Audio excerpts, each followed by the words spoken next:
Hello Internet! This is Matt with Wednesday's Serial. I'm doing something really different this time. I have a long, 90-minute interview that I'm going to be splicing up and putting up over the next several days with two amazing, talented artists, amazing comic book artists, Lonnie and Leila Del Duca, who are very well rooted into the Denver scene, and they do amazing work, and it's just... I feel so great that I was able to sit down and talk to them. And as you'll see, they're great people. They love what they do and love life. It's all great. And I'm hoping that you enjoy it because this is something very different. Also, I'm not the best interviewer yet. I'm going to try to work on it. There's a couple of definitive pauses, but it gets through. And I think you'll really enjoy it, and I'm hoping that you'll go out and find their work. I'll put up links so that you can check out some of it for free, but hopefully you'll go out and you'll buy some of their stuff that is just amazing and the sort of thing that you just can't read in the mainstream. And so, yeah, I'm just hoping you enjoy this, and here we go. Lonnie, when did you start making comics? Well, first of all, Matt, normally I don't do this for interviews, but I'm going to take off my sunglasses. Really? Yeah. Thank you. Yeah, for you. That means a lot to me. That's just... When did I first start making comics? Yeah. You know, it's the cliche, as far as I can remember. I was making, as young as I can remember, I was reading them, and for as young as I remember, I was drawing them. So, my dad tells me, you know, and I remember some of it like images, but I don't know if it's reconstructed from what they told me, but I would lay ruled paper over comic books and then trace them. Oh wow. The panels and everything, and draw them. I remember in 3rd grade, I made a G.I. Joe comic book for show and tell. And it was my show and tell thing. It was like 32 awesome. pages, yeah. Yeah. I wish I still had it. I can't find it though. Okay. And Leila, when did you start? I guess my first comic technically was in high school, but it was 3 pages long and it was so hard to do that I stopped. Yeah. So I guess that's when I started making comics. I was in high school, I guess. Okay.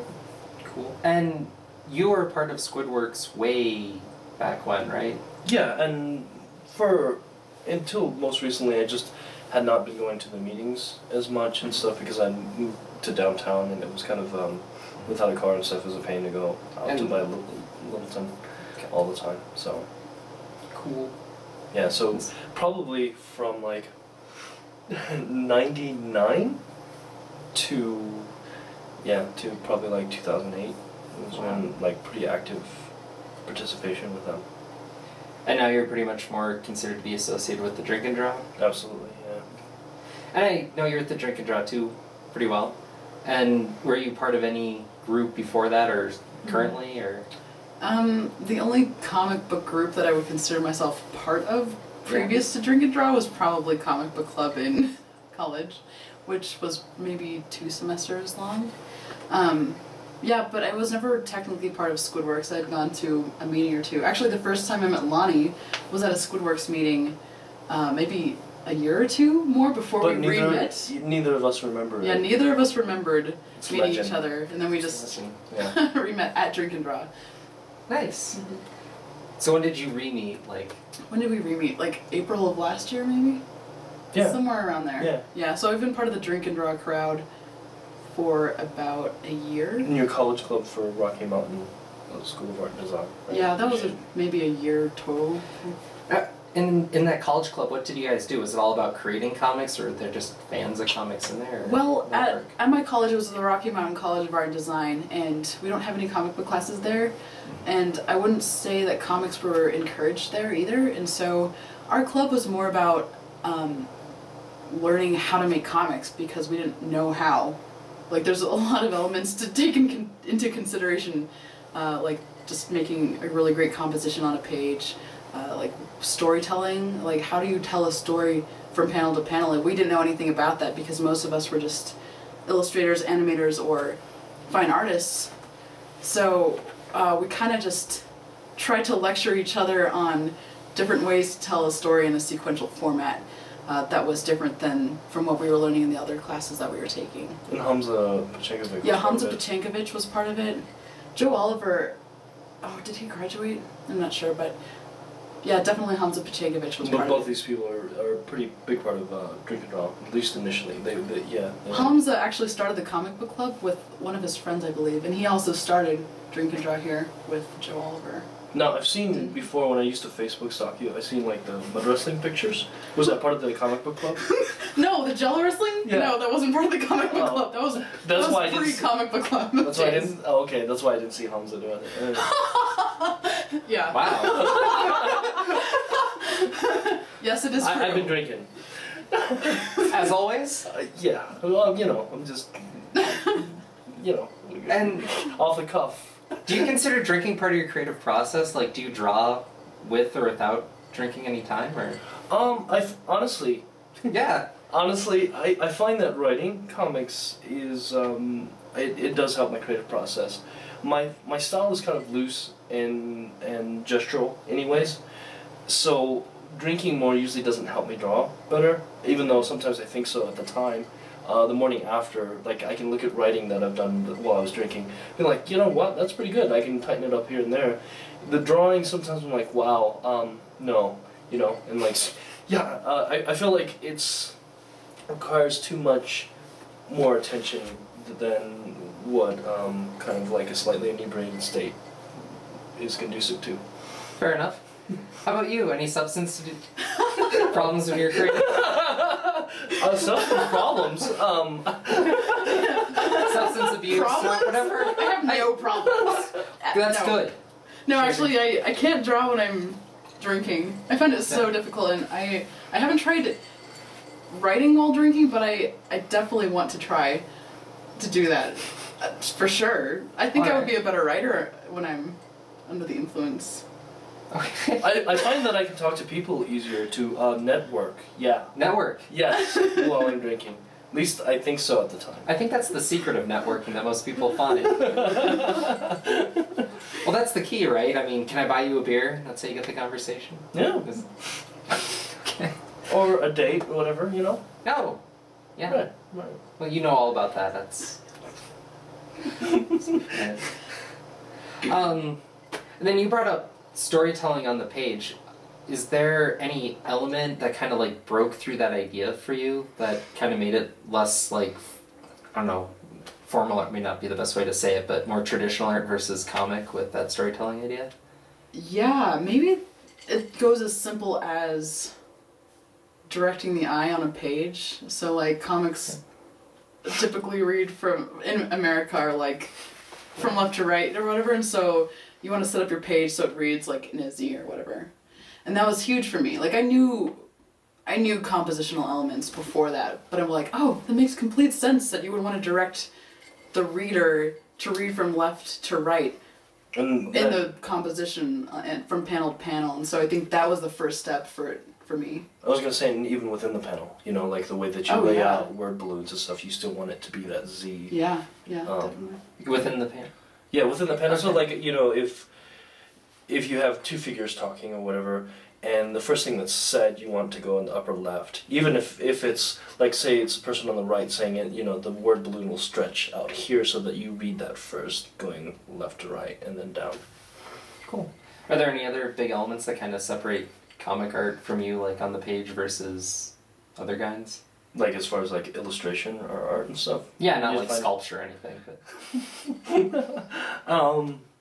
Definitely more, I think because a lot of comics is tied, less so these days because of digital media, but for most of its history, because it's tied to ink and black and white reproductions, I think a lot of contrast, a lot more line art, and yeah, just composition with black and whites.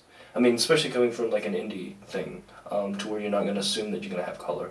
So, you pay more attention to just that than like as a painter. You can use color to make up your composition as opposed to just like black. You know, because there's not, you know, some comics you can use gray tones and zip tones and stuff like that, but then, I mean, that's a whole different can of worms. Alright, that's cool. So you're saying no color, but do you ever have desire to use color? Like, would you want to use color in any project for the interior? I mean, outside of the cover. I use color in the web because it's free. I mean, Okay. it you know, like to make independent comics, it's just a cost issue. It costs a lot more to print things in color than it does black and white. So, yeah, usually you spend the money to make a catchy cover that's in color, but the web, yeah, I color all the time. I love coloring. I usually limit my palette personally, like for colors to like, you know, 2 or 3 colors. Oh wow. Yeah. That limited, okay. Yeah, because I find I like it better. Okay. And how about you? Do you want to go to using more color? Or you... I don't. The only reason I color my covers is because it's going to be catchy, but I hate coloring in the computer. Like, I don't like sitting in front of a computer for hours, and that's what coloring is for me. I guess I could probably do it traditionally, but even then I just feel like it's an unnecessary step that I don't want to take with my own personal comics. Like, when I work for bigger publishers, then they'll have colors for me, ideally. But If any of you out there want to color Layla's stuff for free. Yeah, for free. Anyway, but no, just because I don't like the act of coloring my stuff.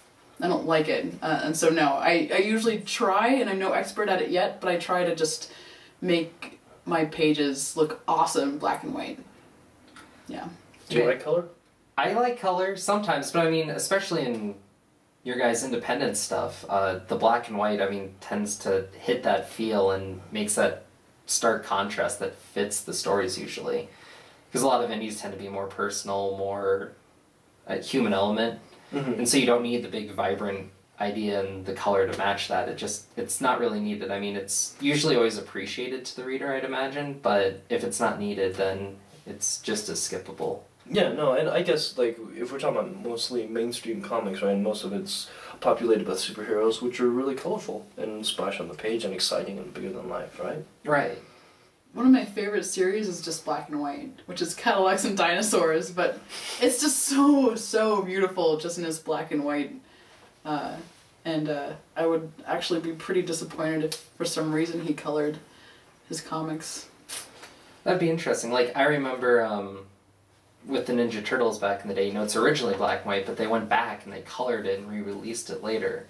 People responded a lot better to it, despite the fact that it really didn't make much difference in the art, because it was very paleted coloring, you could tell, and so it was very... People did respond positively to it. It was interesting. Yeah, Bone is right, color too, and I think that's really unnecessary for me.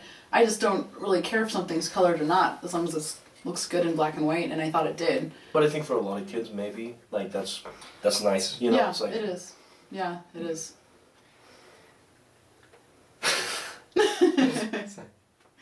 what happened?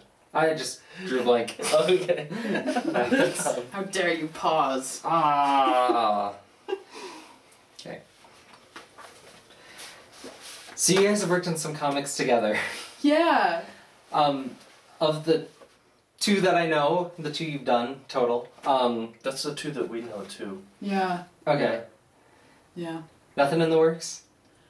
No. No, we're never going to work together again. No. Never. That breaks my heart. It ruined. The experience has ruined that possibility. You know, creative differences. Really? No. Can you go into that? Yeah. We pretty much went from best friends to enemies to now secret friends. Secret friends. Could you describe that as being in the room together and on camera for that? It seems kind of... I know, we're kind of breaking that. Yeah. But No, we're not really friends outwardly. I I know, mean, do you think it's time to come out?